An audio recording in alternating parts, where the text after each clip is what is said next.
Good time and good health to all the viewers.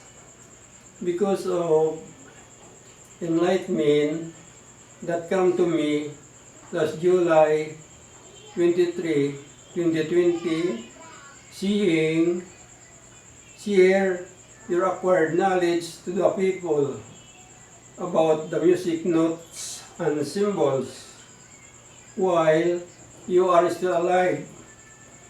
So, I think and imagine how I have not finished my elementary education and fluent in English.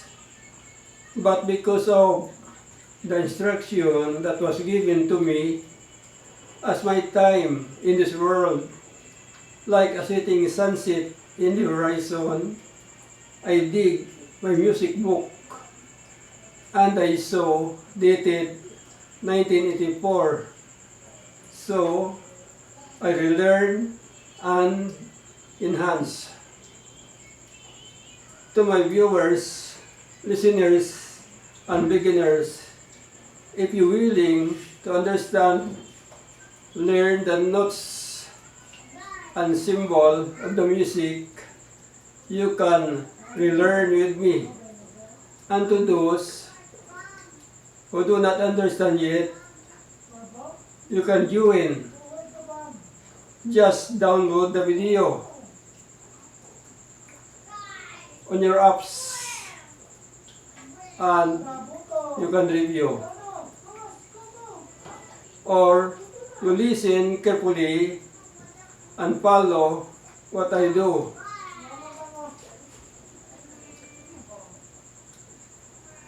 And after all, you can review your work. And this will be useful to you someday. Okay? Okay guys? Before we continue to our lesson, I would like to inform you that I am not a teacher or teacher. I am only a servant who follow his instruction.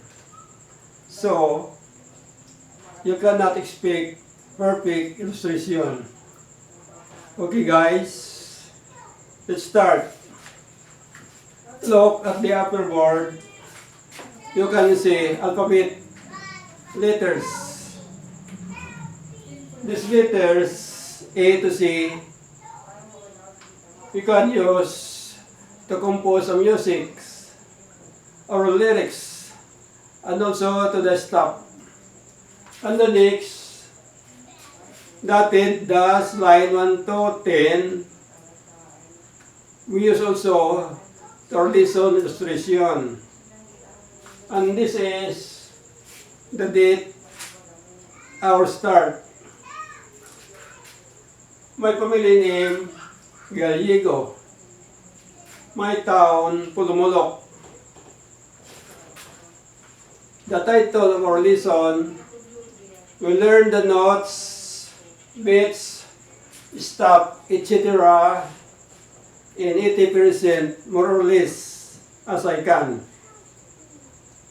Okay guys, okay, let's start. We'll end up number 10 from the number groups.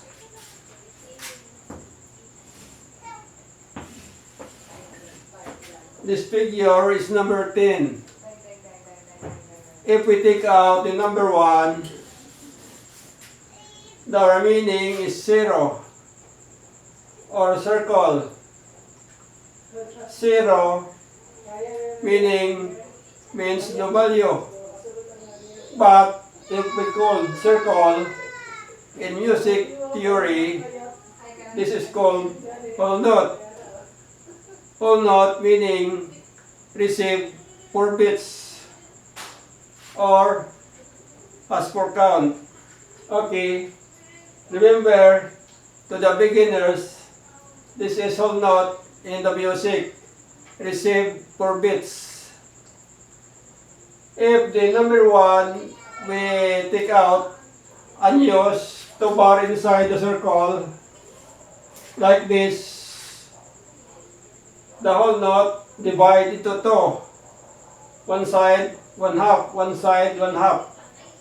So, we cannot call the whole knot. We call the next whole knot is half knot. So, what shall we do to make half knot? We take out the bar. So, again, become whole knot. The bar, we connect outside the circle. So, the symbol now is half knot, meaning half knot, 2 bits. This is the symbol of half knot. Okay, understand, my new beginners? Next, if we make quarter knot, what shall we do? Okay, to make quarter knot, we cover inside the circle like this.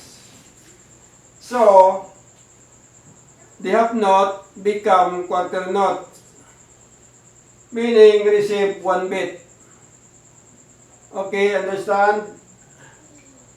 Next, to make it knot, what shall we do? We borrow the plug of number 7 and connect the upper side of stem. So, the symbol now is it knot, receive 1/2 bit. Okay, get? To make 16 knot, what shall we do? Again, we connect one plug or add one plug. So, this is now the symbol of 16 knot. Understand? Okay. We rewind our lesson or lecture. Step backward. This is 16 knot. Receive 1/4 bit. To make it knot, we take out the one plug. So, the symbol become it knot. Again, to make quarter knot, we will take out another plug and return to number 7. And this is the symbol of quarter knots. Next, to make half knot, what shall we do? Okay, we take out the cover inside the circle or head. So, the symbol now is half knot. This is the symbol of half knot, receive 2 bits. Then, to return into whole knot, we take out the stem. So, we can see the circle in the music theory called whole knot, receive 4 bits. Understand, my new viewers? Okay, it's better to draw like my work for your easy to understand. Okay, if the number 1 that we take out, we return here. So, the figure now is number 10. Meaning, the number 10 figure we can use to different kind of symbol of knots. Okay, understand? So, we return this number 10 to their place and we will continue to other illustration. Okay, draw 5 circle or 5 whole knot. 1, 2, 3, 4, 5. This is 5 whole knot. This whole knot receive 4 bits. Remember, the circle in the music theory receive 4 bits. 4 bits. This is whole note. This is also whole note. But if we connect stem, the side of whole note become up note. So receive 2 bits. Okay, understand? This is also whole note. We connect stem 2 bits. If we compare inside the circle, like this, become quarter note. So, quarter note receive 1 bit. Okay. Next, this is whole note. We connect stem, become up note.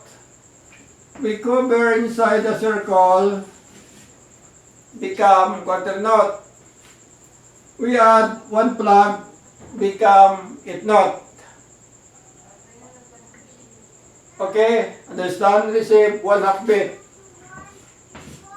1/2 bit.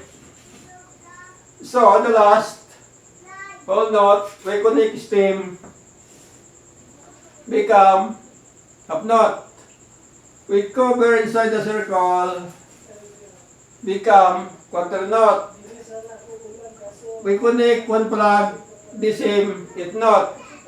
But if we add 1 plug, become 16 note, receive 1/4 bit. This is the notes that common found in the music book. So we continue.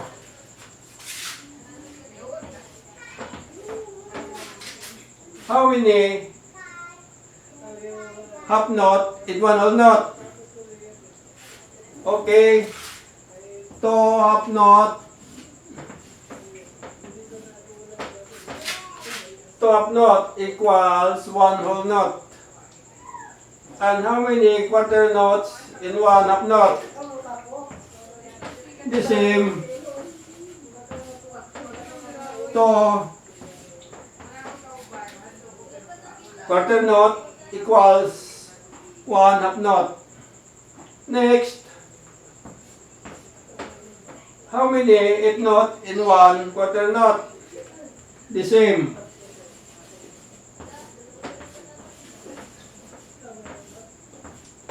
The same. 2 eighth note equal 1 quarter note. How many 16 note in 1 eighth note? Okay, the same. 2 16 note equal 1 eighth note. Understand? So, bear in your mind. Okay. Next.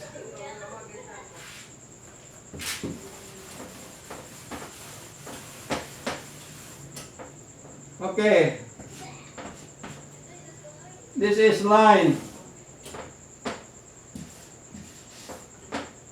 Bar. We talk about wrist.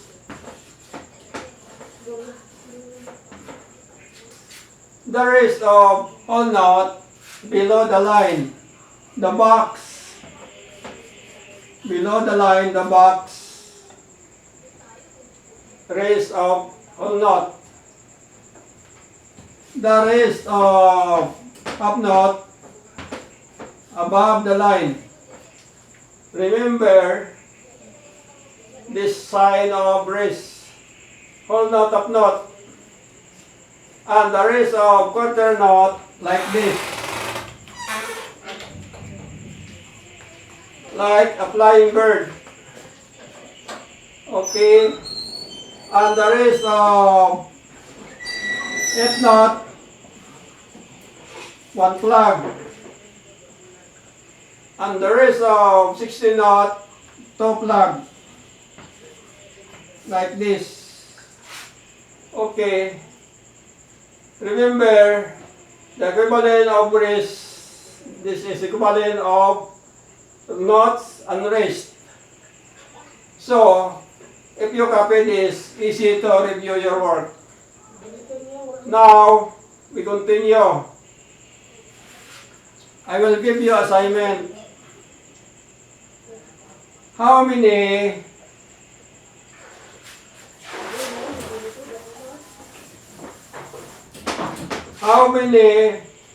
quarter note in one whole note?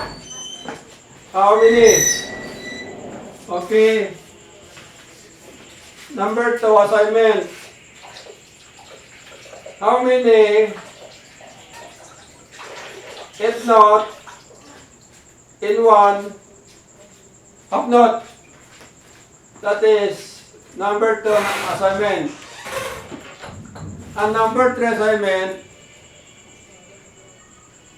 the rest of whole note above or below the line. And the rest of half note above or below the line. That is our 4 assignment for your another knowledge to your mind about the music. So, the answer of our assignment will be answered in the next lesson, lesson 2. This time, this is lesson 1.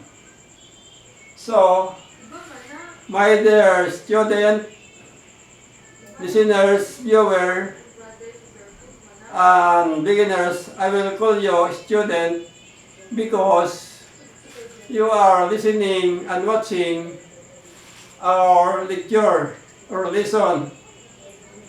Okay? In temporary, I am your teachers and also I am your student. If you like this video, I would like to ask you that share to your friends and relatives to join us or listen for their own benefits. Okay? Thank you and God bless us. Until next time.